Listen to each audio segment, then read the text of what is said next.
Study വിത്ത് Geetha YouTube ചാനലിലേക്ക് എല്ലാവർക്കും സ്വാഗതം.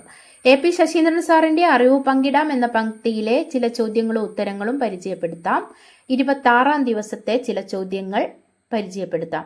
ഉത്തരായന രേഖ കടന്നു പോകുന്ന ഇന്ത്യൻ സംസ്ഥാനങ്ങളുടെ എണ്ണം 8. അത് കോഡ് ഭാഷയിൽ എങ്ങനെ ഓർത്തിരിക്കാം?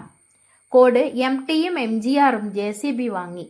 M Mizoram, T Tripura, M Madhya Pradesh, G Gujarat, R Rajasthan, J Jharkhand, C Chhattisgarh, B west Bengal. 2 തവണ ഇന്ത്യൻ വൈസ് പ്രസിഡന്റായ ആദ്യ വ്യക്തി ഡോക്ടർ S രാധാകൃഷ്ണൻ. 1952-ലും 1957-ലും. 1896-ൽ ആരംഭിച്ച ആധുനിക ഒളിമ്പിക്സ് ഏതെല്ലാം വർഷങ്ങളിൽ നടന്നില്ല? 1916, 1940, 1944. ഇന്ത്യയിൽ ഏറ്റവും വേഗത്തിൽ ഒഴുകുന്ന നദി ടീസ്റ്റ.